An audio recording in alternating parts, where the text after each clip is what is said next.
พี่โทหัวหน้าได้เพื่อเลยเด่นนี่ครับตอนนี่เอาไม้เสื้อปิ้งไก่ฮะเพื่อซื้อมาตอนนะน้องป้าพี่โทพอหนงซื้อมาตอนเนาะโอ้ตำยังอันนี้ฮะตำยังดื้อตำม่วงนะป่ะมาบุญทวีมา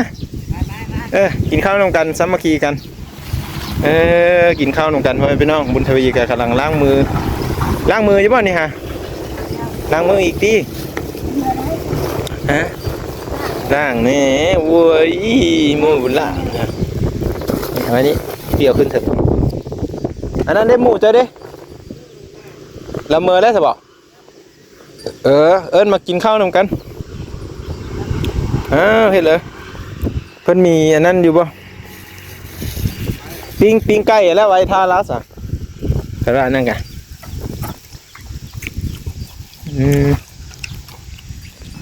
ก็ร่วมที่ถ่ายกันเยอะสายฟ้ากินข้าวกับเพื่อนได้ซีนแห้งเบาหนงซื้อมาต้อนมันอยู่ตัดขาดมาตรงแนนเอาไปนอนกินข้าวน้ำกันเพิ่นแน่ยวมใส่เลยเพิ่นนี่เพิ่นว่าบ่หิวอันนี้คือบ่ได้บอกว่าบ่หิวนะเพิ่นบอกบ่หิวแต่ว่าในใจน่ะหิวแล้วเอาก้อนเท่าอีกแล้วเนาะคันอ้ายเพิ่นนี่บ่เคยได้จมบ่หิวข้าวดอกลงมือเด้อบัดนี้เด้อลงมือมันเข้ากันเลยนะก็เลยอยากให้ทำอันกินแต่อันนี้มันคงแบบจัดเนาะนั่นเห็นป่ะแต่วันนี้ใช่แล้วผมเลิกก็ใส่ตั้มมากระไรให้เป็นคนตับลุงแซ่บใส่ผ้าคนเมื่อก่อนเด้อใส่ผ้าเราเลิกกันแซ่บลมมาก็ตับลุงแซ่บไม่เยี่ยมเลยมันแบบมันตัดกันเนี่ยตัดกันหวานเนี่ยตัวนี้มันเลื่อนมันแล้วเขาเอาสมมากินพร้อม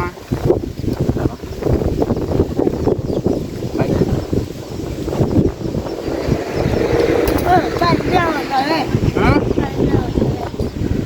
แล้วก็ใช่เรื่องอะไรเลยนั่งไปทันหอดคิ้วทีด้วยเนาะโอ้น้ำให้น้ำมาส่งเลยค่ะยินบุรีกันตัวบอกนี่เบอร์เข้าไปแหละเขาบอกมากระตุกอยู่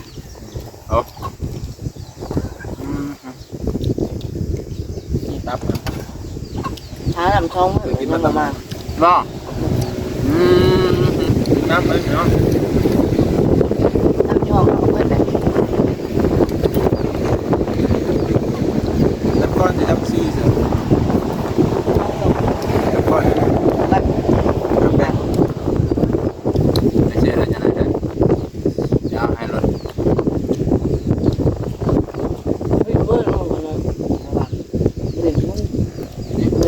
อยู่ทางบุญเมื่อไหร่มื่ออื่นนี่งั้นเป็นบ่ตื่นสมาใส่บาทเนาะโอเคมือมานอนนำเด้อได้เงินได้ไหมนอนนำเด้อได้บ่กระทะเลยในพี่บ้านนะแล้วเลยหมดแล้วโอ้ยันได้ยินเสียงเพลงเนาะเขาเปิดเพลงแน่นอนเปิดใส่บาททั้งหมดเปิดเอาบุญเปิดว่าทำอย่างบาททำกินอยู่นั่งในนอนจะดูอยู่ไปอยู่มาบ่ที่เราลงไปกินย่างปานั่งไปกับพอกินดีกว่าเด้อเมื่อนี้ก็เลยว่าเห็นเหินโคเพิ่นแบบมีค่อยสะอาดปานเลยเนาะก็เลยว่าสีพากันมาอนามัยเหินโคเพิ่นเนาะกับบุญทวีแน่สายฟ้าแน่พี่น้องรวมๆกันนะก็ซอยๆเพิ่นมื้อนี้เนาะอนามัยไปเนาะคือเพิ่นแบบลึงๆแน่นะทุกคนเนาะไปเดี๋ยวสิมาเบิ่งแล้วก็สิมาจัดนำกันเลยเด้อพี่น้องเอ้ยมื้อนี้สิน้องเพิ่นสิอนามัยเหินขัวแน่ก็เลยว่าเฮาก็สิมาซอยกันเนาะพูดเล็กพูดน้อยจึงแล้วไวเนาะน้องบุญทวีเนาะมาจัดมาเลยตัวนี้เต็งไว้ก่อนตัวนี้เนาะลมพัดเด้ไปพี่น้องมาไปพี่น้องตัวเลยได้เสียออกก่อน คียงออกก่อน มาตัวเหลืองออกก่อนก็ได้เดี๋ยวเขาเก็บเครื่องออกก่อนเก็บออกก่อนแล้วจึงตัดมันยังบ่ง่ายนี่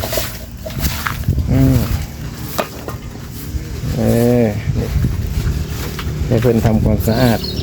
สถานที่ให้พี่น้อง มาเป็นว่า จะมีเก็บอยู่ถึงก่อนอันนี้บุญทวีนี่มาเด้อ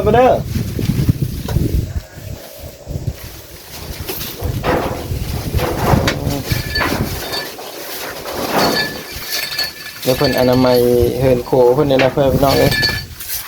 ก็มันหกนะยันจะน่าผัดเค็ดมันงอดมาตอดเพิ่นโอ้เจ็บฟรีเด้อเพิ่นพี่น้องของแท้นะฮะก็ถือว่าใส่ได้ปกติเลยนะเมื่อนั้นกับผลนั้นลองเบิ่งอยู่เนาะเป็นผัวไหมแต่ว่าลมนี่มันพัดมาแต่ทางพุ่นเพื่อนน้องพัดมาแต่พุ่นเนาะแต่ว่าเฮาปัดอันนี้ลงแล้วมันสิอู้เข้าคืนนะเพราะมันเป็นทางเดียวเนี่ยเห็นป่ะคือน้องเพิ่นปัดออกมาเนี่ย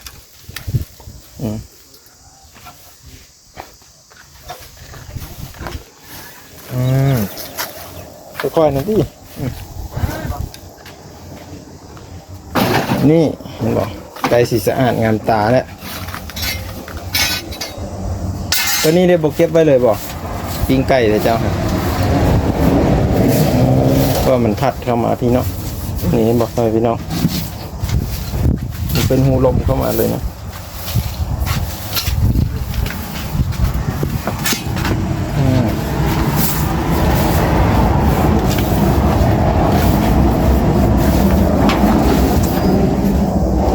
ไก่ก็น่าจะเงาอยู่เนาะท้องโตกันนะ เรื่องนู้นมู จะได้ผัดไก่ตายอีกแล้ว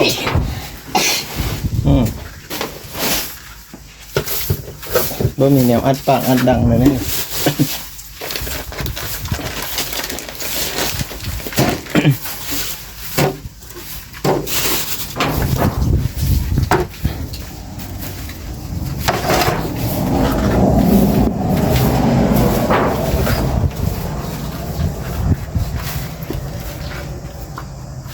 โอ้ขี้ฝุ่นขนาดจะมีอัดดังในบุญทวีซึ่งพัดเข้าวันนี้ได้พวกทุกคนมันแบบว่าลมพัดเข้าไปนะจะอู้เข้าไปเลยเนาะเอาเดี๋ยวให้เพื่อนกวาดก่อนเนาะกวาดก่อนแล้วจึงมาเบิ่งกันอีกทุกคนเรียบร้อยสำเร็จไปพี่น้องเพื่อนก็เฮ็ดอยู่ให้กินกันสะดวกสบายแล้วแบบนี้ไม่มีขี้ฝุ่นนะปัดกวาดทำความสะอาดเนาะแล้วมันบอกสำเร็จเสร็จสิ้นมีเป็นไก่ตายอยู่นี่มีจักเลยนี่เฮ็ดโอ้มีเนาะนี่คือโกบไว้อย่ามาไก่ตายอยู่นี่ซะดอกพอดีเลยแหละสิได้ปิ้งนี่แหละพอพี่น้องเอ้ยแบบใหม่เลยเนาะมาเละ ปิ้งไก่หาปลาแดกนี่แหละเพราะแม่เคยปิ้งหรือเปล่าจังนี่หาปลาแดกเคยทาแล้วบ่แหละแซ่บอยู่บ่เคยแล้วกระสุดเท่านั้นแหละปิ้งไก่เนาะปิ้งไก่ทาปลาแดกเมื่อไรก็ปิ้งข้าวแก้วปิ้งอยู่บ่แหละมันก็แซ่บอยู่บ่แหละปิ้งใหม่ๆฮะแซ่บจะได้แต่ข้าวโบราณมันต้องนึ่งข้าวร้อนๆน้ำเนาะเลยแก้วกับบ่มีกินอิ่มกินแก้วกินจนอิ่มแก้วจะอิ่มเลยพอแก้วลืมมันทำแก้วเลยลืมมันนะเอาลงตำลังเนาะเอาแล้วพ่อพี่น้องเอ้ยฮะแม่นบ่ใส่ไปเบิ่งดูเลยใส่เอาเบิ่งไว้เปิดความลับก่อนดิผู้ใดเปิดความลับก่อนดิฮะเบิ่งดูเลยแม่นบ่โอ้ยพอเราไปเปิดความลับของค่อยแล้วค่อยเลยปิดบังอยู่เลยนี่ฮะเอาได้บอกเขาฮะมี FC ครับใส่ FC แล้วอยู่ไซส์แล้วบัดนี้อยู่ไซส์เลย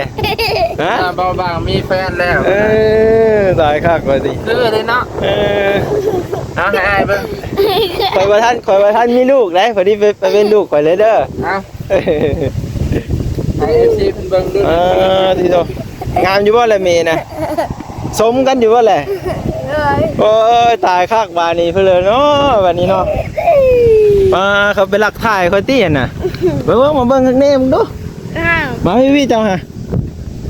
เบิ่งตายคักเลยบัดนี้นั่งมึงดูเจ้าฮะโอ้ใส่ฟ้าเห็นอะไรล่ะแม่นี่บ่เห็นม่านแล้วบ่นี่ได้นี่ได้จักเตือนแล้วเอาไปเลยไปลักถ่ายก็เห็นอะไรล่ะบัดนี้ได้คักมาบัดนี้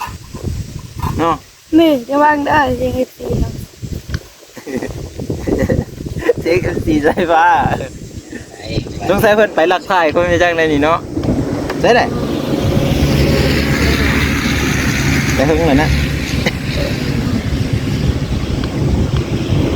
สายฟ้าสายฟ้ามีเมียอะไร อี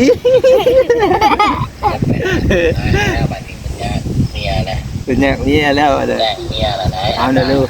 เมียเพิ่นได้จักเดือนแล้วมันทำลูก เพิ่งคือสิไปหาตัวไปนอนน้ำตกมาได้แล้วถ้าตีเป็นเมียแล้วแล้ จะ ว แม่นบ่ เล็กแหละ อ้อ ทำแล้วลูกแหละได้จักเดือนแล้วเมียเรา ทำเองเด้ ถามดิแล้วยัง แม่บ่บางในจะเดือนนะบ่ อีเรามีลูกจักคนเลยเด้แล้วนี่มื้อนี้เราบ่มาหาข่อยเด้อบ่ตามมาดีเด้อถามอีกเด้อ เอาอีกแล้วเราบ่ได้มาหาข่อยบ่มื้อนี้จังได๋เราก็พังนี่ ข้างแล้วค่ะ เอานะ ลงเบิ่งแล้วค่ะ นี่เอ้โอ้งามอยู่ว่าแหละเบิ่งดู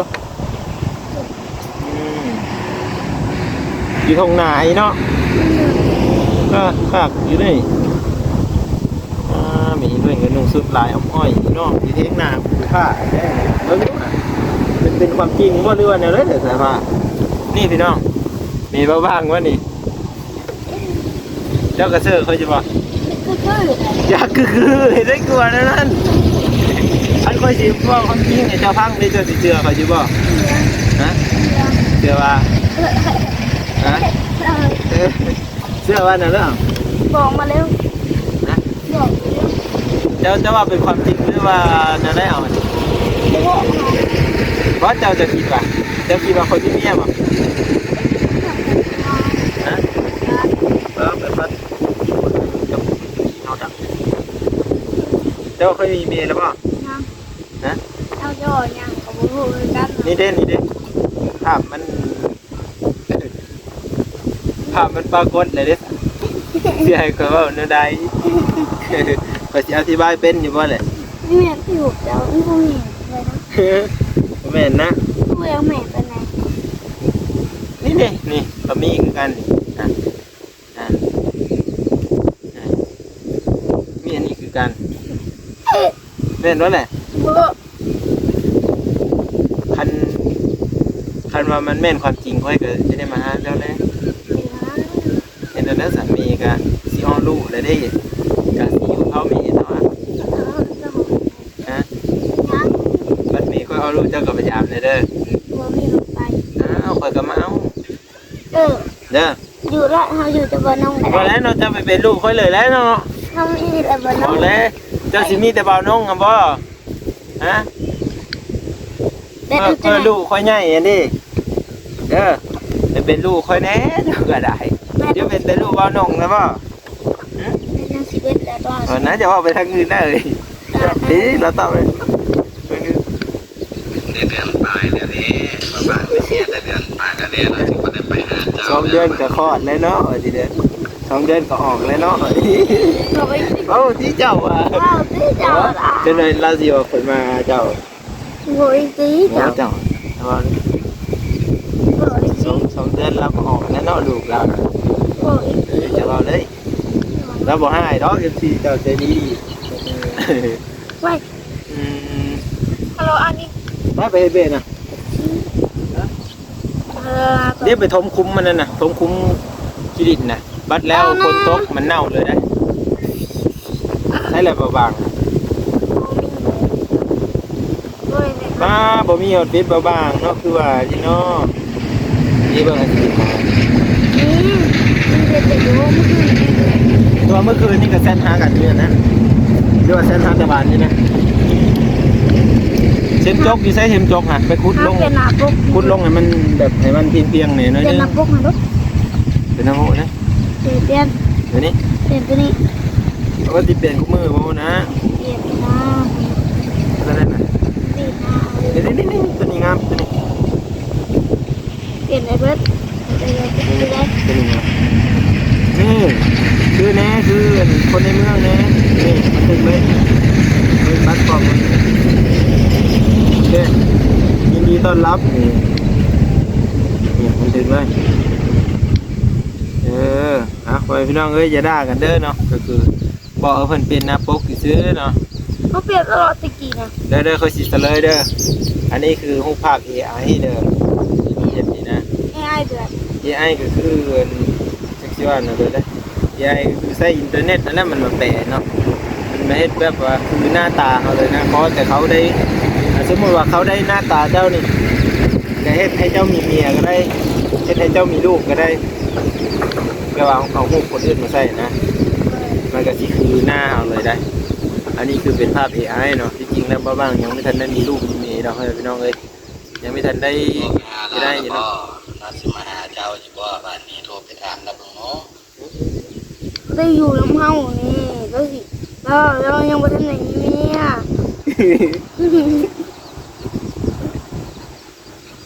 จะกว่ายันเราบ่มาดอกราคาเมียเราสิเด้อเอาเลย เนี่ยเรามาดอกเกี่ยวกับข้าวเมียแล้ว เป็ดน่าจะกันเลยแค่ก็เป็นลิ้นละคอดูพี่เนาะเอาไว้นี่ก่อนเลิกเมย์เลิกลูกแล้วไว้นี่ก่อนไปซะแต่ว่า จะบอกไปเด้ ฮะ เมื่อพี่ชอบก็แม่ ฮะ ไปหาพี่สอบบ่โอ้ตายคักแล้วบัดนี้เจ้ากระซอยข่อยในเด้อเจ้าซอยขาดองข่อยในเด้อ เมียแล้ว เจ้าบ่ว่า จอด จอดนะโอ้ยรถเดี๋ยวดิฮะ จอดแล้วก็จอดจะกินน้ำแข็งพอดีพาไปซื้อนี่มันมาถึงมันมาที่โคตรซอยดอกคนดินดิ เจ้าสิซอยขาดอง ซอยดอกว่าซั่นคนดินอันนี้นี่ได้นี่ทมอันนี้ได้ตรงนั้นนี่โอเคพี่น้องนี่เนาะนี่จะถมวันนี้แหละเนาะกับสีเข้แถวนี้ลงมาให้มันต่ำๆนี่นะอันนี้มันเป็นคุ้มเลิกเลยกะงานแบบ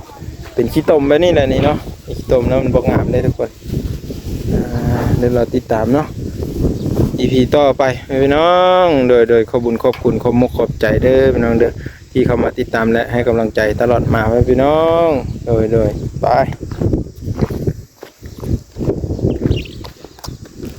วันนี้ปิดคลิปเลยได้ป่ะนี่เดี๋ยวรอชมตอนต่อไปเนาะว่าใกล้สบายดีสบาย พาไปซื้อน้ำก่อนนะ เดี๋ยวหน้าก่อนสบายดีก่อนเนาะ สวัสดีเขาอยากกินน้ำก่อนแห้งเลย